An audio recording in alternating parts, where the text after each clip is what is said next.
Olá pessoal, tudo bem com vocês? Estou de volta, professor Emerson, para trabalhar língua portuguesa com vocês aí da primeira série. Claro que antes de iniciar a nossa aula, vou fazer o quê? Dar aquele recado que você já conhece. Não esqueça de entrar no Class, fazer a atividade obrigatória, para além de você aumentar o seu conhecimento, você também garantir a sua presença, isso é muito importante. Mas se você não tem acesso ao Class, está assistindo às nossas aulas pela TV, ou pelo YouTube, peço que você entre em contato com a sua escola para que você veja quais são as atividades que os professores estão disponibilizando para você fazer na sua casa. Lembrando que nós estamos na reta final do ano, então nós estamos chegando ao final do trimestre, então as atividades são muito importantes para serem feitas e também sempre dá tempo da gente correr atrás daquilo que a gente ainda não fez. Então entre em contato com a sua escola e veja quais são as possibilidades que você tem, ok? Dado o nosso recado, vamos aos nossos objetivos de hoje. Olha lá. Ler e interpretar uma crônica. Nós já falamos de crônica nas nossas aulas, hoje a gente vai ler e interpretá-la. Relembrar as características do gênero. Nós fizemos várias aulas sobre crônica, já comentamos sobre o gênero crônica, então a gente vai relembrar algumas características. Reconhecer o efeito de sentido decorrente da escolha de uma determinada palavra ou expressão, a gente já sabe, nós já aprendemos que, dependendo do contexto, a mesma palavra pode ter significados diferentes. Refletir sobre o processo de formação de palavras. A gente já falou também sobre formação de palavras e hoje a gente vai pensar um pouquinho mais sobre essa formação. Para nós começarmos, temos um quiz bem tranquilo, só para a gente relembrar um pouquinho do gênero crônica. A brevidade do gênero crônica se dá porque brevidade porque é breve, é rápida, certo? Letra A, é um texto curto. Letra B, a linguagem mais utilizada é a informal. Letra C, normalmente está ligado aos fatos do cotidiano. E letra D, apresenta ironia e humor. Então, por que é breve? Por que ela tem que ser rápida? Por que ela perde sentido em determinado momento, se nós não soubermos o que está acontecendo? Então, nós sabemos que, normalmente, está ligado aos fatos do cotidiano. Por isso que nós temos aí essa brevidade do gênero crônica, certo? Lembrando que muitas crônicas, a gente viu algumas crônicas que eram jornalísticas, inclusive, têm relação com o quê? Com alguma notícia do jornal. Então, a pessoa, para entender a crônica, deveria, pelo menos, conhecer mais ou menos do que a crônica está falando. Mas a crônica de hoje é da Clarice Lispector. Se você olhar bem para a foto da Clarice Lispector, possivelmente você já viu essa foto por aí, certo? Olha só, Clarice nasceu Aya Pinkassovna. Nome difícil, né? Por que esse nome é difícil? Porque ela é da Ucrânia, mas ela também tinha o sobrenome Lispector. E foi naturalizada brasileira e se declarava pernambucana. Então, a Clarice Lispector, ela nasceu na Ucrânia, mas naturalizou-se brasileira. Seu nome, Clarice, foi uma das formas que seu pai encontrou de esconder toda a sua família quando chegaram ao Brasil. Então, nessa época, fugindo ali de algumas coisas. É considerada uma das maiores escritoras brasileiras do século XX. Então, a Clarice Lispector, ela é uma escritora muito importante. Para a gente começar, nós vamos refletir um pouquinho. Nós vamos pensar no título da crônica. Qual é o título da crônica que nós leremos hoje? Das vantagens de ser bobo. Esse é o título da crônica. Para você aí, quais são as vantagens e desvantagens? Então, quais são as vantagens e as desvantagens em ser bobo? Vou dar um tempinho para você marcar no seu caderno quais são as vantagens e também as desvantagens e eu já volto para a gente continuar.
Então, conseguiram encontrar as vantagens? Porque eu acredito que as desvantagens seja até mais fácil da gente encontrar. Aí no seu caderno, qual que teve mais, vantagens ou desvantagens? Quais serão as vantagens de ser bobo, já que a Clarice Lispector está falando das vantagens de ser bobo? Vamos fazer a leitura. O bobo, por não se ocupar com ambições, tem tempo para ver, ouvir e tocar no mundo. O bobo é capaz de ficar sentado, quase sem se mexer, por 2 horas. Se perguntado por que não faz alguma coisa, responde: estou fazendo, estou pensando. Ser bobo, às vezes, oferece um mundo de saída, porque os espertos só se lembram de sair por meio da esperteza. E o bobo tem originalidade. Espontaneamente lhe vem a ideia. Então, a Clarice Lispector ela já começa a dizer quais são as vantagens e faz uma comparação entre o bobo e o esperto. O bobo tem oportunidade de ver coisas que os espertos não veem. Os espertos estão sempre tão atentos às espertezas alheias que se descontraem diante dos bobos. E estes os veem como simples pessoas humanas. O bobo ganha liberdade e sabedoria para viver. O bobo nunca parece ter tido vez. No entanto, muitas vezes, o bobo é um Dostoiévski. Então, a Clarice continua dizendo e fazendo essa comparação entre o bobo e o esperto. Então, estamos ali com as vantagens de ser bobo. Nossa atividade. De acordo com a autora, o bobo tem a oportunidade de ver coisas que os espertos não veem. Ela disse isso. Como podemos compreender essa afirmação? Você vai ler esse trecho. O bobo tem oportunidade de ver coisas que os espertos não veem e vai pensar, como que isso é possível?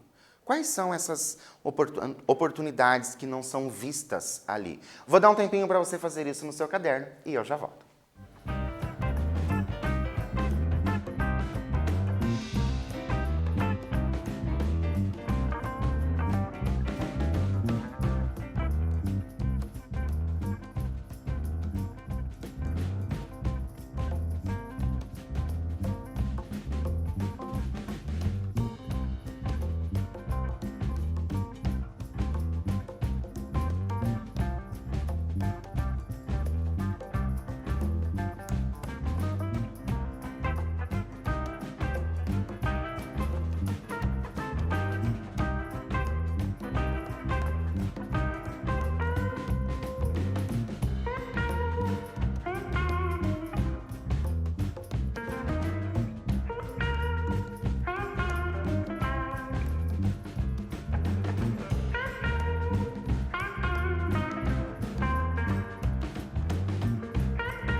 Então, conseguiram encontrar aí, escrever o porquê essa afirmação da autora? Ela diz a seguinte coisa: o bobo tem a oportunidade de ver coisas que os espertos não veem.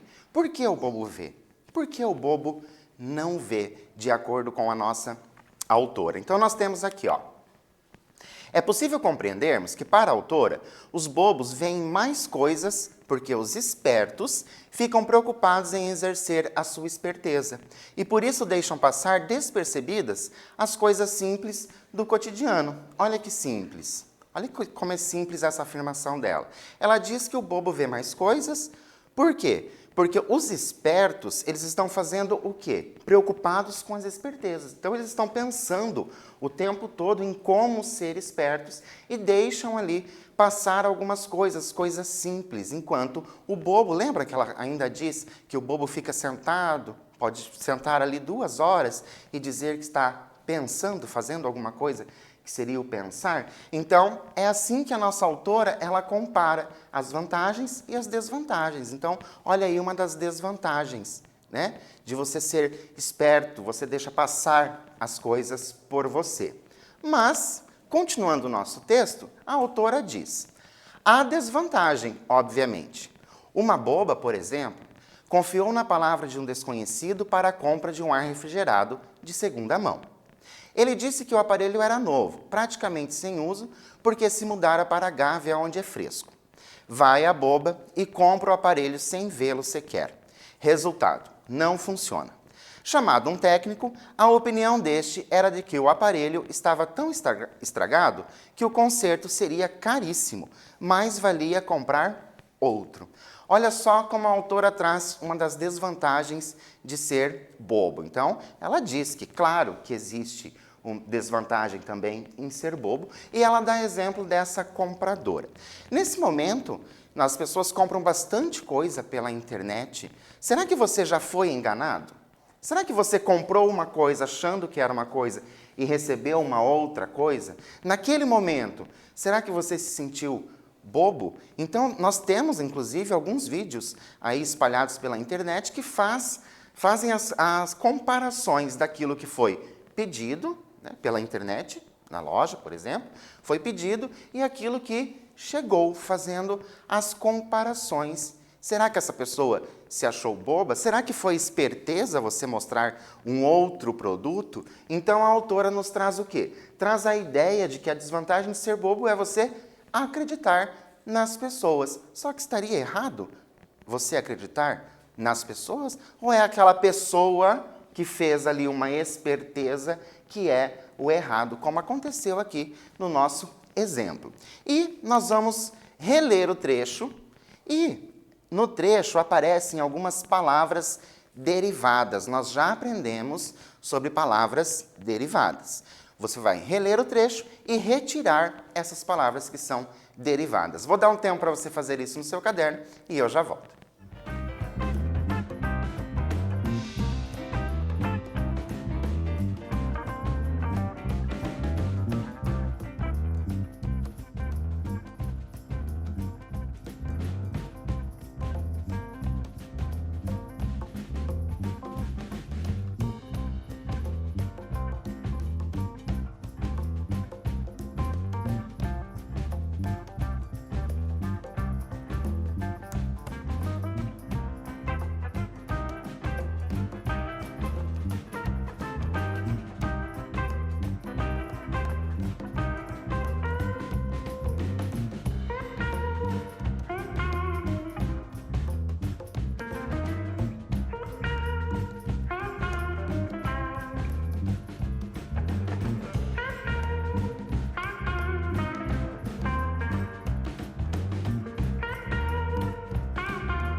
Então, conseguiram encontrar as palavras derivadas? Lembram quando nós aprendemos as palavras derivadas? Então, eu tenho uma palavra original, eu tenho essa palavra que é primitiva. A partir dela, nós vamos formar outras palavras que podem ter ali, vão ter outros sentidos. Então, trouxe aqui para vocês, olha só. A desvantagem, obviamente. Então, eu tenho desvantagem, é uma palavra derivada que veio da palavra vantagem. Depois eu tenho obviamente. Obviamente veio de óbvio. Então, vocês lembram quando nós vimos bem atrás as formações de palavras e nós ainda havíamos falado que esse mente, né, as palavras terminadas com esse mente, ia nos lembrar o advérbio. Lembram disso? Nós já vimos isso em nossas aulas. Continuando. Uma boba, por exemplo, confiou na palavra de um desconhecido. Então, eu tenho ali a palavra desconhecido, que também é derivada. Ar refrigerado, ó, eu tenho o ar aqui, e depois o refrigerado, também palavras derivadas. E, por último ali, o praticamente. Então, ó, praticamente, obviamente, esse mente vai me lembrar o quê? Vai me lembrar advérbios. Nós já vimos isso em aulas anteriores, mas só para reforçarmos. Então, nós vamos continuar o texto. Mas, em contrapartida, a vantagem de ser bobo é ter boa fé, não desconfiar e, portanto, estar tranquilo. Enquanto o esperto não dorme à noite com medo de ser ludibriado. O esperto vence com úlcera no estômago. O bobo nem nota que venceu. Aviso: não confundir bobos com burros. Desvantagem: pode receber uma punhalada de quem menos espera. É uma das tristezas que o bobo não prevê. César terminou dizendo a frase célebre: até tu, Brutus. Aquela frase que possivelmente vocês já ouviram, que o César foi enganado, mas a autora traz algo bem bacana. Não confundir bobos com burros. Ela está colocando ali uma diferença muito grande. Então, o bobo, ele faz o quê? Ele tem boa fé. Ele não desconfia. Lembra do exercício anterior? Que nós tínhamos ali a mulher que tinha sido enganada por aquela pessoa que vendeu o ar refrigerado? Então, por quê? Porque o bobo não desconfia. E o esperto passa muito tempo da vida ali com medo de ser enganado. Por isso que nós voltamos lá no início, quando a gente falou sobre a vantagem de ser bobo, de ver as outras coisas, de ver pequenas coisas, não se importar tanto ali se você vai ser enganado ou não. E como a autora mesmo nos faz refletir, quem é o errado? É o bobo que confia ou é o esperto que te engana? Então a autora vai trazendo essa reflexão sobre ser bobo.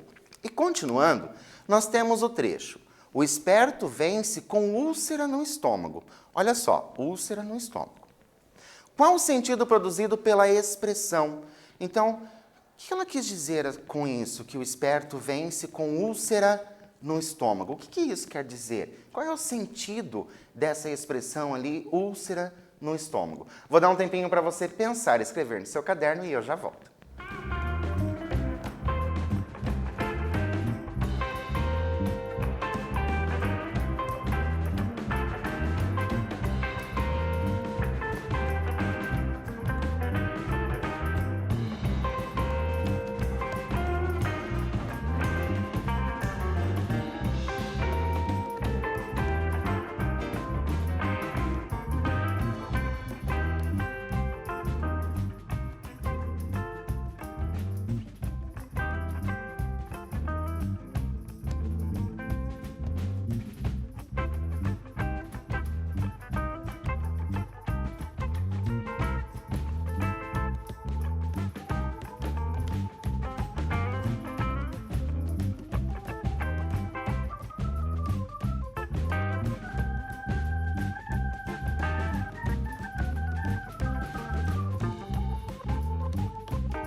Então, conseguiram entender esse sentido de úlcera no estômago? Para ajudar vocês, trouxe aqui, ó. Compreende-se que ao fazer uso da conotação, lembram? Conotação e denotação, a autora se refere ao esperto gastar mais tempo com as preocupações e nervosismo, levando ao estresse.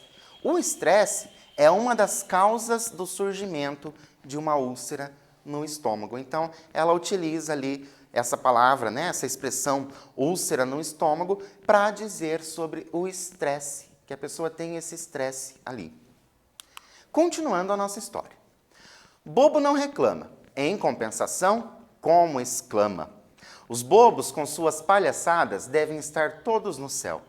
O bobo é sempre tão simpático que há espertos que se fazem passar por bobos. Ser bobo é uma criatividade e, como toda criação, é difícil. Por isso é que os espertos não conseguem passar por bobos. Os espertos ganham dos outros. Em compensação, os bobos ganham vida. Bem-aventurados os bobos, porque sabem sem que ninguém desconfie. Aliás, não se importam que saibam que eles sabem. Há lugares que facilitam mais as pessoas serem bobas. Não confundir bobo com burro, com tolo com fútil. Minas Gerais, por exemplo, facilita o ser bobo. Ah, quantos perdem por não nascer em Minas Gerais? Bobo é Chagall, que põe vaca no espaço, voando por cima das casas. É quase impossível evitar o excesso de amor que um bobo provoca. É que só o bobo é capaz de excesso de amor. E só o amor faz o bobo. Essa é uma crônica que saiu no Jornal do Brasil em 12 de setembro de 1970. Já faz ali 50 anos e ainda existem as vantagens em ser bobo e as desvantagens de você ser esperto. Então, tratar, se preocupar demais. Lembram? Úlcera no estômago. Tomar bastante cuidado com isso, de sempre querer ali, talvez enganar. Ela traz essas vantagens de você ser bobo. Mas é interessante que ela traz aqui, ó. Bobo é Chagall, que põe vaca no espaço, voando por cima das casas. A autora faz referência. Então, Chagall. Ela traz ali, ela diz que bobo é Chagall. Ela está fazendo essa referência. Quem é esse Chagall? Né? A uma obra literária de ficção, a uma obra de arte ou a uma obra fílmica, né? a um filme, é isso? Qual a referência que ela traz? Ela diz, ó, põe vaca no espaço, voando por cima das casas. Conseguiram pensar alguma coisa?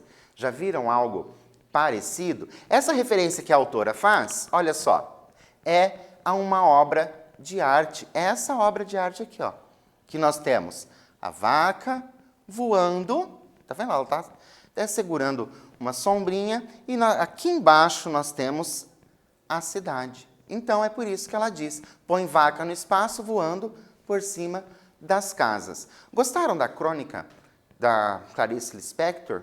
Viram as vantagens em ser bobo? E agora, olhe lá no seu caderno, a primeira coisa que você fez, certo? Que era as vantagens e as desvantagens. Será que você conseguiu colocar alguma que a nossa autora trouxe? Isso é bom para a gente refletir. O que nós vimos hoje? Nós lembramos algumas características da crônica, conhecemos um pouco sobre a autora Clarice Lispector, lembram? Nasceu na Ucrânia, ela tinha outro nome. Lemos e refletimos sobre as crônicas das vantagens de ser bobo, né? Muitas vantagens nós percebemos, e revemos o processo de formação de palavras. Para vocês, eu deixo 2 livros, A Paixão Segundo GH e Felicidade Clandestina, que são obras da Clarice Lispector para vocês conhecerem. Por hoje, eu fico por aqui, espero vocês na nossa próxima aula e até lá!